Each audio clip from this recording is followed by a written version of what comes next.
We just finished up a long and legitimately interesting conversation with the president of El Salvador, Nayib Bukele. We talked to him about the immigration crisis from his perspective, which of course is different from our perspective. But the surprise was his perspective isn't that different. As he pointed out again and again in our conversation, the mass movement of poor, desperate people north in search of a better life isn't good for anyone. It hurts all countries involved, including his. Watch this.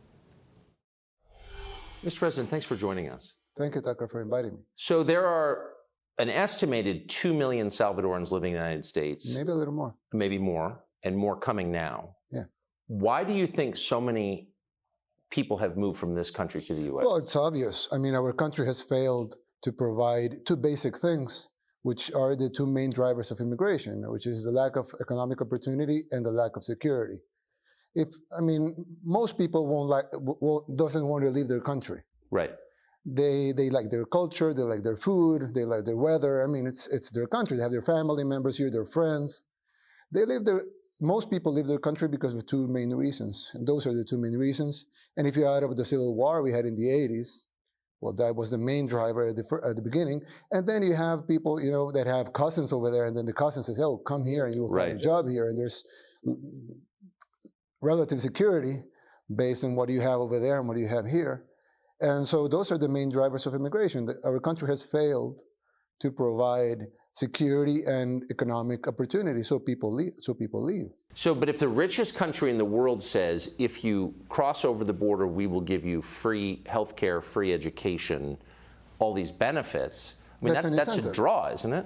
Of course, it's an incentive. I mean, everything in life is pros and cons, right? Yes. So you have, for immigration, you have a con that probably you don't know the language, or you have to, the journey is a difficult one. You may die in the journey. But if in the end you will receive a lot of things, of course, the pros go up and the cons go down. So it depends. It's an incentive game here. And for example, if here in El Salvador we have better jobs and better security, it's less of an incentive. And you can see it in the numbers. We haven't changed the country 180 degrees in 2 years. In 1 year and 9 months, we have been in government, of course. But if you see the numbers 2 years ago, and you see the numbers now, immigration from El Salvador has gone down. And it's a couple of reasons, but one of the reasons is that we have improved security by 75%. I mean, the homicide rate has gone down by 75%, and the violent crimes have gone down by 75%. And economic opportunities are a little better than what they were before, 2 years ago. And there's a little more hope here that the future is going to be better. So that lowers the numbers. That's why you have caravans of 10,000 people going out of Honduras, and you don't have any caravans going out from El Salvador. But 2 years ago, El Salvador was bigger than Honduras in immigration. So you have incentives and drivers here, like I told you before, economic opportunities and security, and you have incentives over there. What you will find at the border, and what you will find inside, and with law enforcement over there.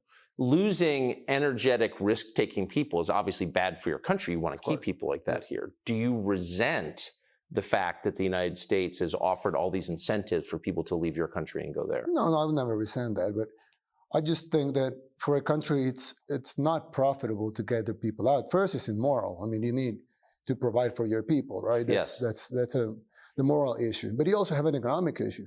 If you send your hardworking people and your talented people and people that want to work and want to risk it just to go and work, you want to keep them here because those will be the drivers of your economy. You don't want them there so they could send a remittance, which would be a small portion of what they will earn and what they produce. You want them to produce here. But you're talking about problems that have been there, and not only in El Salvador, but in a lot of countries in Latin America for the last 4 decades. And this immigration thing is just feeding on dependency on immigration on the countries that drive it. So it's not good for the United States, and it's not good for El Salvador. The best thing for both of us is to keep our people here and to provide for our people right here in our country. And that's what people here want. Yes. So at the end, I won't resent it, of course, but I think that it's better if we can keep our people here. That's our job, and morally, that's the thing we have to do. Explain quickly, if you would, what you just said is not good for the United States to Yeah. become dependent on immigration. What do you mean by that? No. Latin American countries, if you don't provide for your people economic opportunities, if your economy is Right. doing bad, if your security is doing bad, people are gonna leave, and they're gonna go and try to find a rich country, right? They're not gonna leave for Guatemala, right? They're gonna try Right. to go and leave for they want to go to the United States. So that makes these countries dependent on immigration because what you become a net exporter of people. You're not exporting products or services. Yeah. You're exporting people.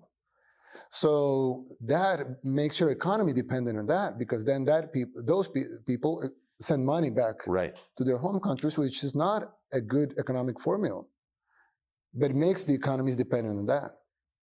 So when you keep these countries depending on that, the economy is like a vicious cycle.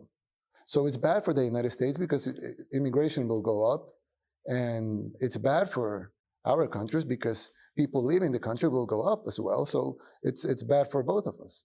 Smart. Yeah. Thank you. Thank you.